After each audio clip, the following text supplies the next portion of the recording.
Bonjour, bonjour, bonsoir, bonsoir na bandinoso. La voix céleste, mbote na bino mbote bozali. Ebele. Partout dans le monde.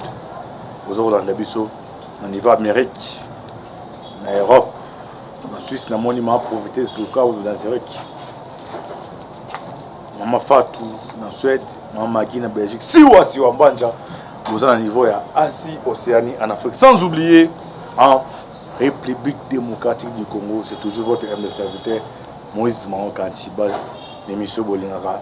Tout le bateau, automation, on peut savoir actualité, information en temps réel, batozali wapi, tozokende wapi, tokosuka wapi. Merci Ndeko John Mboke bena sur ma caméra, Ndeko Avi Bea Cécile Mboko la effectivement de Massera de troba toujours lola les au foot asima to loba Zamba botokozoe wapi. Ba réunion au sel ma candidat au niveau ya Kigali. Détournement au continuer awa na ba membre IDPS. Moko Didier Boundib. Après nous en 2022 aux arrêtés. Et ça va 6G phare auto sur le bus sabino. Ya on a salinga mo to même langage abo ki bende to zeda Coco bonjour. Oui, bonjour Antibal, bonjour. Bonne santé. Oui, santé ça bien par la grâce de Dieu, on est là.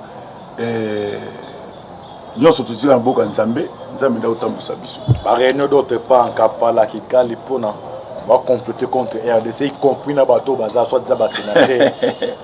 To seki bango, ticket fa na répondre la mutuno tuni to pesa na mbote na babone na biso balandaka biso pe ba pesa so ba conseil bongo to pesi mbote na ndeko na biso honorable Kajos Mafolo na niveau ya commune ya Kisensu wazo sala bolamu ya bana ya Kisensu pe to pesi mbote na oya biso député national Raphaël Kibuka wazo sala pe bolamu pona bana commune ya Matete boko pe to pesi susu longonya makasi na oya biso yaya na biso ya banunu Gilles Alingeti na musala yeko sala pe to pesi mbote na famille Michel Mobimba fils Jokes pe to pesi mbote na mama Poutou ozali mama na biso ya banonude.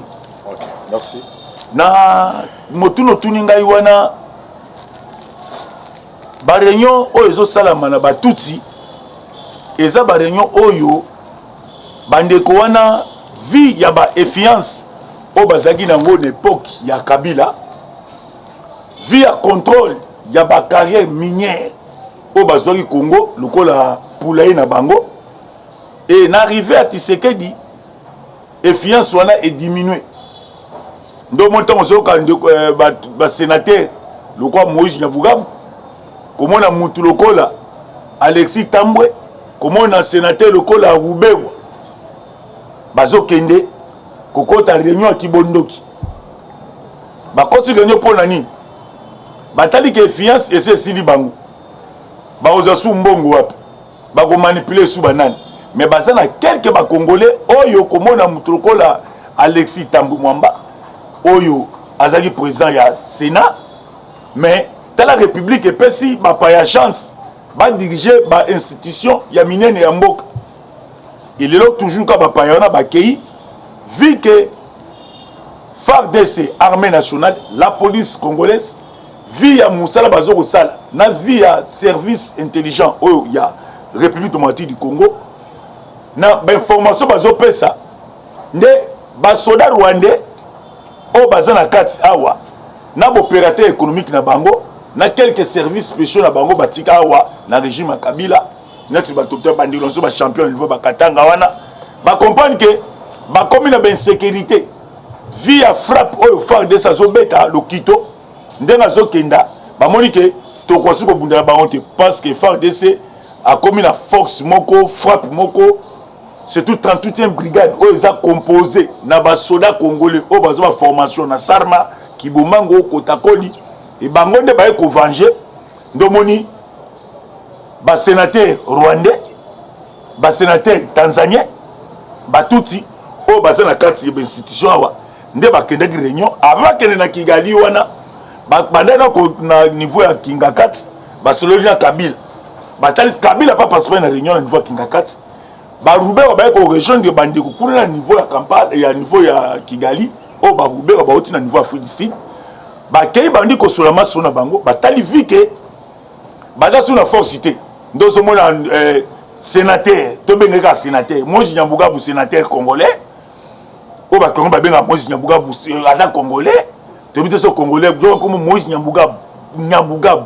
passe tout na mnoko o comme biso kombo Roubé wa Manyama donc zo mo ba Rwandais pena bazo monana et ba kei ko senga appui na ba jeune garçon o baza ba toutes o ba faire la carte à la République démocratique du Congo surtout la plupart mi ba Nyamulenge o monaki Tshisekedi tango toi qui bokonza kende kuna ba yo tete Tshisekedi a déclaré ba Nyamulenge ba te au moins que que Tshisekedi azali élu de Dieu o nzamba tindela ki biso ozo mona siko que eza ba prophétie ya ba 1442 o ya Kimpavita Lubaki concernant chef de l'état actuel tozana ye parce que Tshisekedi akendaki bo monaki kondai kuna o pesa biso citation ba Nyamulenge habité Banyamulenge baza ba Congolais. Osola ba ke Banyamulenge baza ba toutes benga ba tumbuka mais tala sikoyo bango ba pesi identité na bango. Ke biso nde tozala biso boye, tozala biso ba toutes.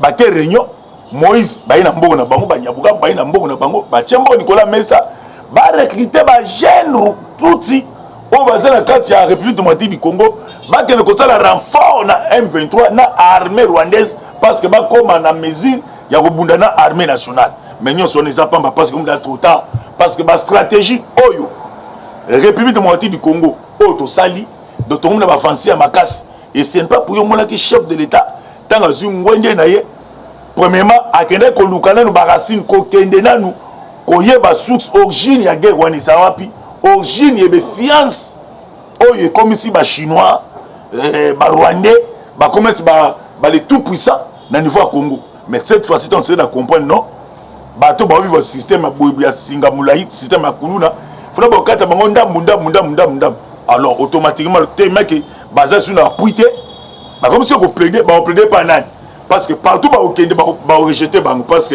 les alliés mboka ya bakoko batike la biso ba ke la stratégie na bango ba tient Nicolas Mesa mais na kati na bango moko confuser côté le bango parce que VIP au Moïse Nyambuga ba VIP information que ba toutes au bazara Paul Gagamete ba ba sali réunion na bango ba oti na France et France pas ba na pression États-Unis d'Amérique parce que France peut azali membre ya organisation to bina komba OTA et il faut que nous appelle la position et c'est pour cela selon service de renseignement intelligent ou abana mboka ya Congo nde ba sengi na bato baza pembeni kula ba jugu ba masisi soki bomoni bato ba koti réunion que ce soit na bar mo hotel bo dénoncer wana service nde bazo sa na boba bazo maboko pe la police ala li pongite la police bazo sa la patrouille jour et nuit et FARDC ala li pongite jour et nuit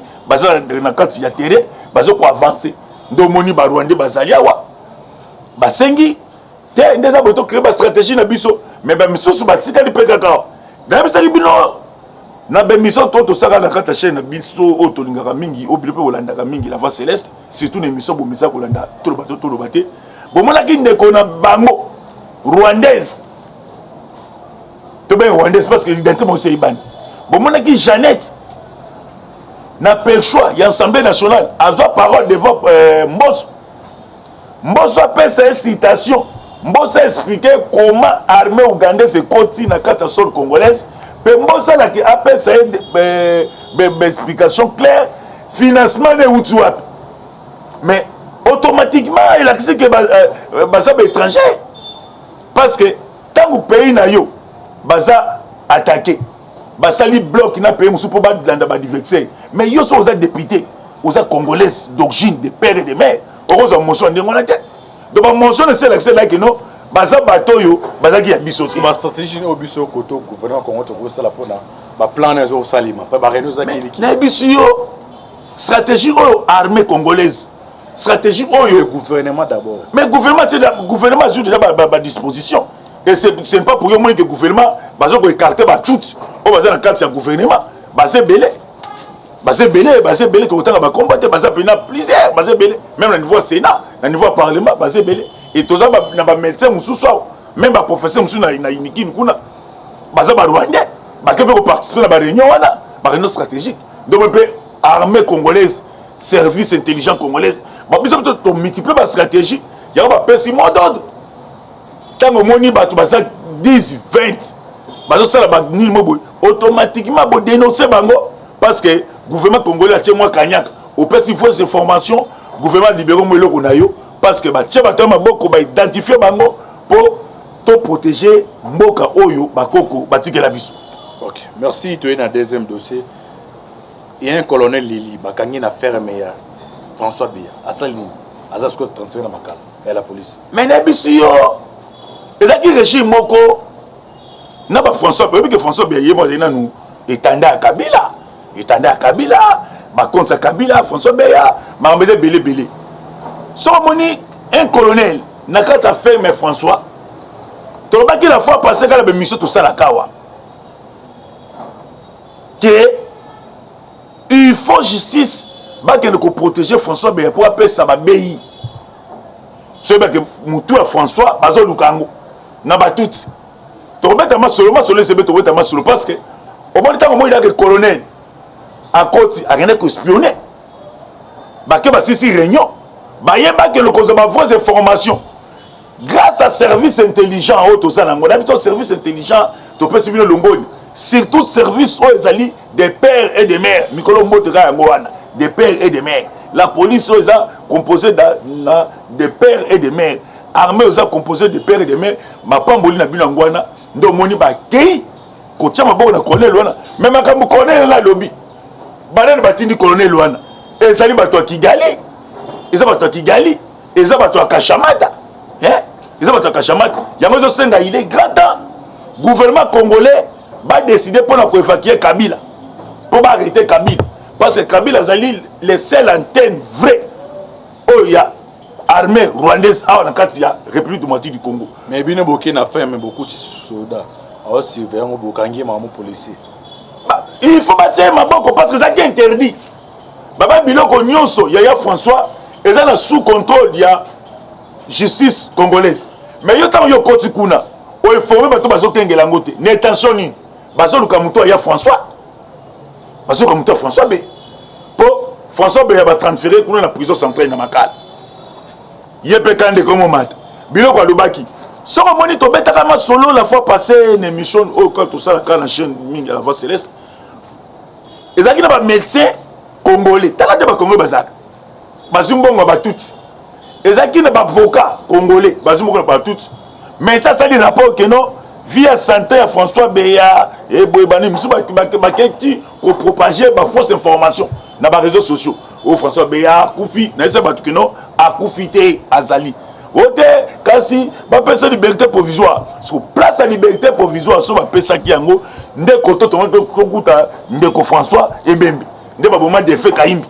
Pour moni tu connais la koti à cette autorisation pas moutouté mais à pénétrer na kati ya ferme à Kolukani. Bon, donc mon service intelligent. Bah tiens ma boko, yeba goloba, yeba ba abaïda goloba. Donc au moins service il y a renseignement rwandais. Et si bah espionnage biso. Chaque fois tonner goloba mais fois que non armée les plus infiltrées. Na 21e siècle, ils ont dit armée congolaise. Bah service na biso tout, ils ont dit contrôlé na ba rwandais. Et service central, il y a force armée à l'époque. Même il y a la police, ils ont dit na Kigali. Dans le Congo, tous hommes de quoi James Kabarebe. Dans le Congo, James Kabarebe. A comme chef d'état-major. Moutokwa Bizi Mankara, ministre des Affaires étrangères. Ce qu'on voit quand on a des degrés. T'as degré. Hein? C'est quoi? Bon, après, mité Mesuki Bango. Et colonel Wana a koye bisa. Na service ou na compétence Wana ou baza mandaté. Na service Wana. Bazo ko interroger Elilo pe akoloba et ça lobby déjà ba otaki réunion na bango na niveau ya Kingakat ba sololi ba lingi ba yepesa nini batinda omonde batinda makala wana maintenant il faut service au bazo kengela François Biya base la vigilant parce que ben filtre bandimi omoni totalaka ba film mususu bandimi ko zo bato libanda bo sala crime moko bokota na makala boko sala moloko mobekuna ete ya sangi ba yibaki batina o ba ko sabat nde to senga bato baza kuna to boy bisa biso ke ote to comprend peut-être to commis il faut bo surveiller François Biya wana bo surveiller parce que azana makambe belé ya koloba et ça le makambe belé nde ba tiena kuna na service au bazana compétence wana tout c'est là verdict katana poto bande to ko évoluer dans la République démocratique du Congo. OK, merci de continuer le dossier il y a ministre de Carbi. La démocratie où ils ont mabé où coach a battu pas carboniser justice à deux poids deux mesures. J'espère que ministre de l'économie ou Chilo Penanu a notifié le gouvernement de débuter sur qui toujours bio au balongola qui l'économie pour la makambuya ba poisson. Le scandale mnene makambuya ba carburant 256 millions.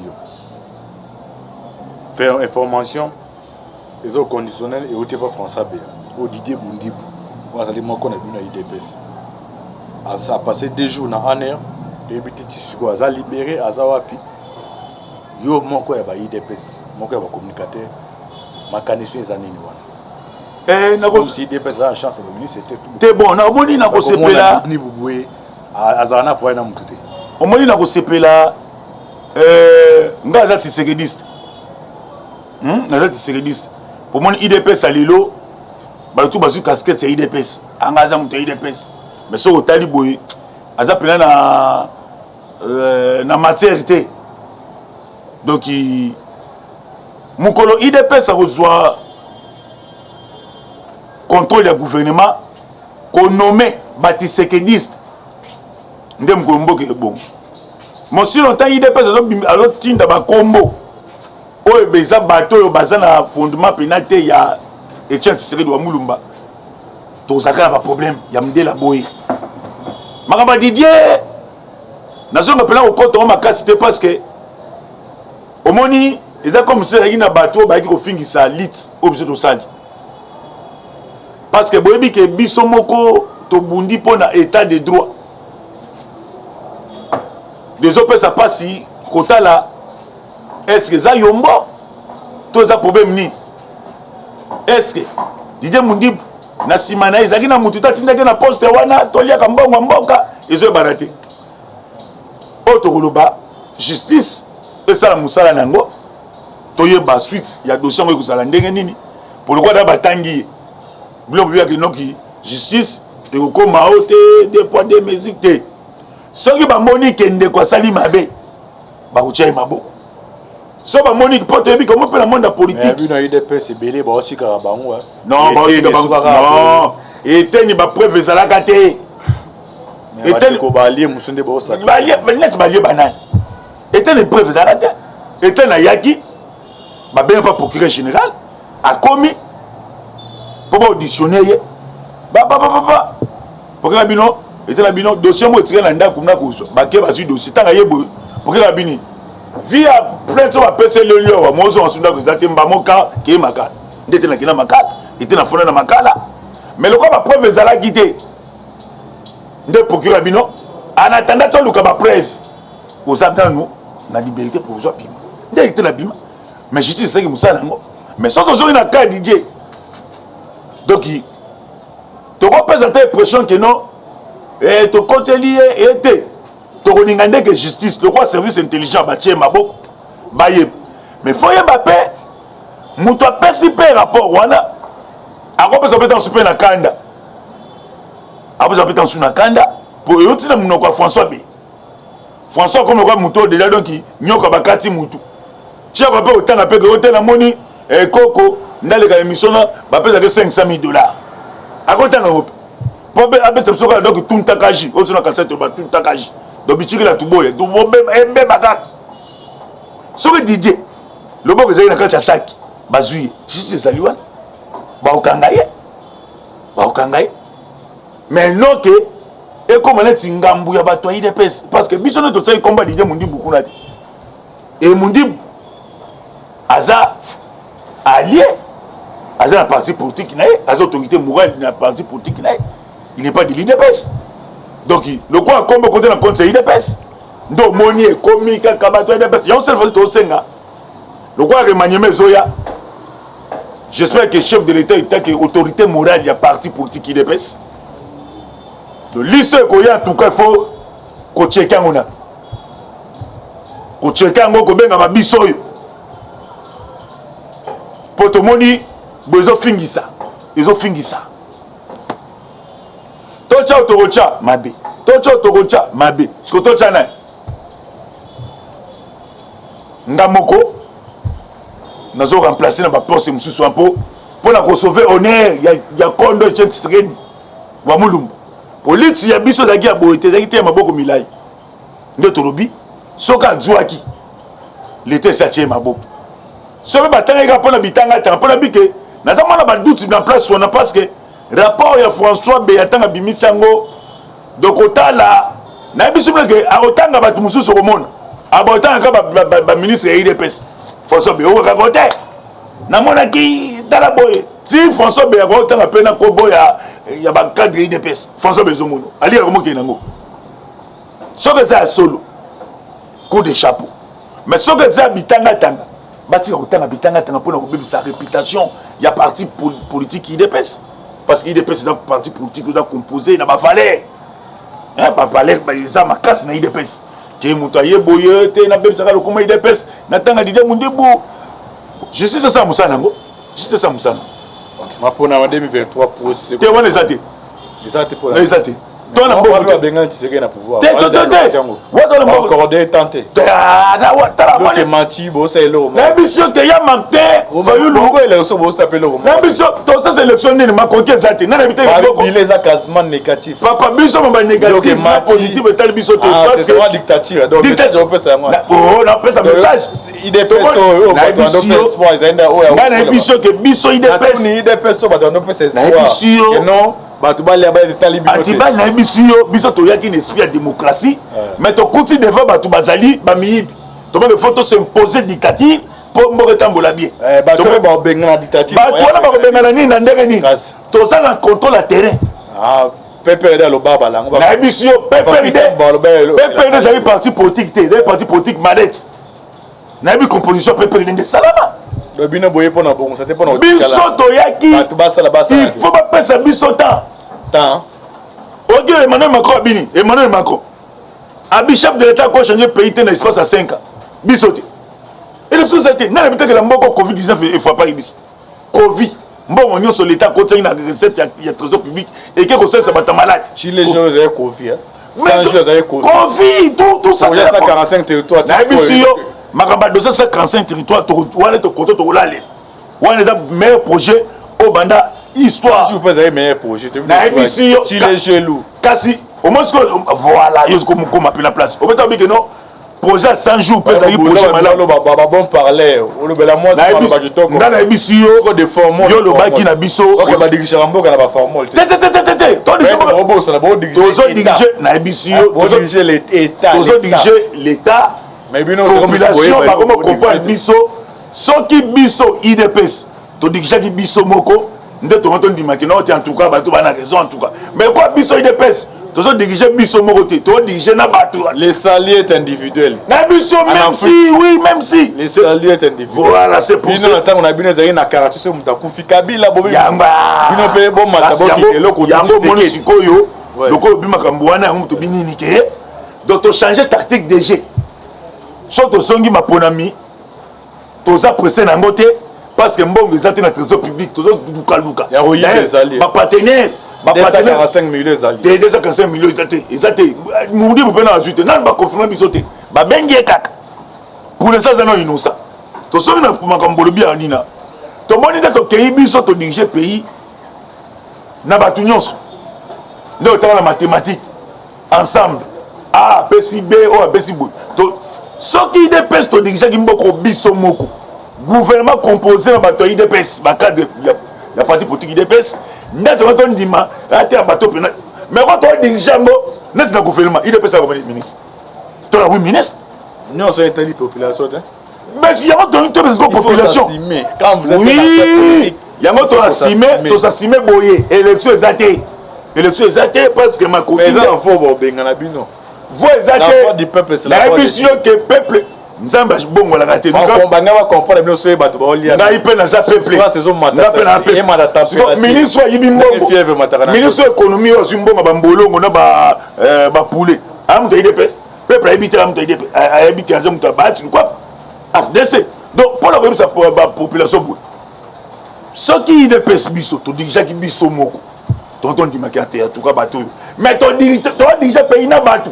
Il n'est pas sur pouvoir. Kabila a fait un balai. La mission que il n'est pas sur pouvoir, il y a rien d'autre. Kabila a fait un balai. La mission ANP, PPD. Et c'est le. Il a bloqué bana. Biso tu diriges pays, biso mon côté. Tu diriges pays, tu vas aussi la chasse à l'homme contre Saran. Au bout que normalement nous devons pouvoir faire toutes les classes politiques. Pour que pas PPD Kabila, abomi ba militaire il peut se belé. Mais comment il peut s'andimi, toi travailler dans le ministre, nous va dire PPD. Et il peut se belé avec au timbe la bango que bazo ko ngaba bloquer machine. Faut que ça peut préfériter. Tu sais que dagi pona ko ma pays té, c'est dagi pona ko développer pays. Mais les sous mon abiso za ni po to sanganaki. Na chinda gibi no sangana. Mais intérêt na Kabila que non Kabila za intérêt ya Congo, to mona que babenga biso ba égoïste te mboka eza otumba pinete na ebisio ngana ebisio yango cette fois-ci to bini to ça il a table ronde pour moi que non cette fois-ci ba cette fois-ci faut peuple n'a fait ça to me que cette fois-ci ba comment qui mêle so qui match to qui élection te c'est le système en match les na bas na ebisio arbitre che ballon va jouer à boyo bet to ke rapona so il fachi beto ça il mala na ebisio rapona boko en match ngana ebisio poti il mala bibi habito betate mais to kende le 19 décembre 2023 Fayou Lazawa na peu aussi kotana ka beblo kotana ka batona na ebisio ke ozokima erreur fatale conscient na bilan la bino erreur fatale Fayou conscient c'est ça la bino que en tout cas erreur fatale Fayou Martin Fayou sala ko kabona tiseke tu le la regretaka likola mbonga kinga kati le la carrière politique ni ça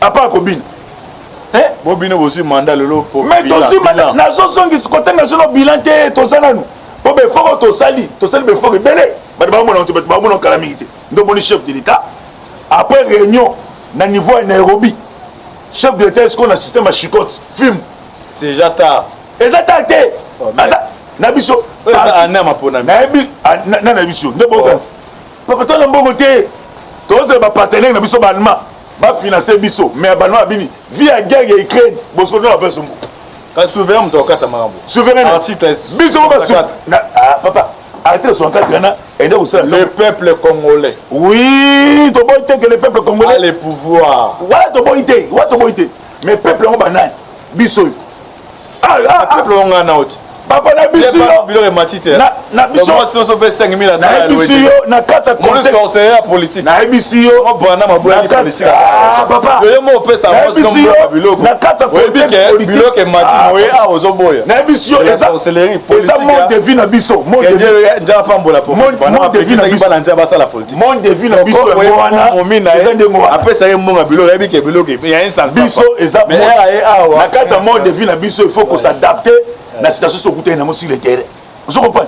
Donc, de Monique, de Tokei, tout le monde était. Il faut que le bateau.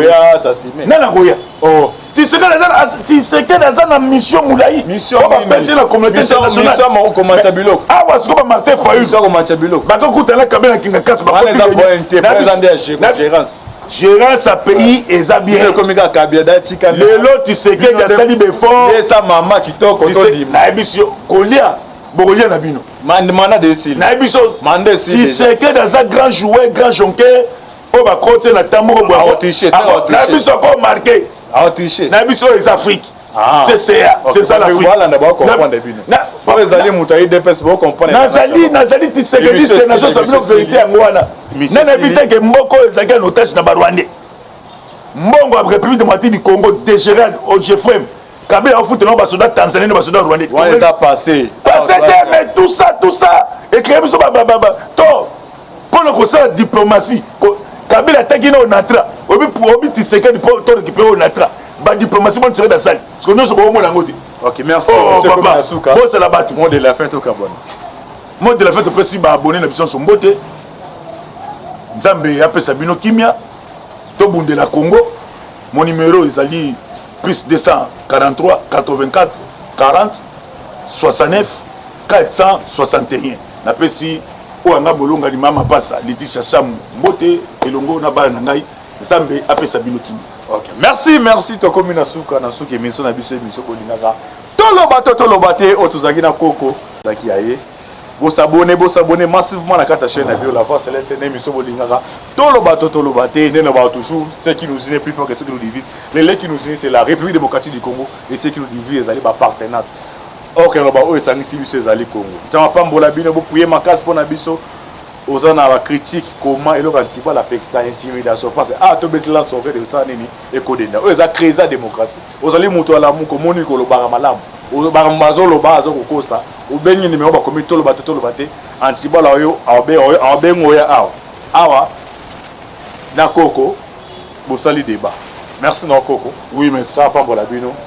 Ciao.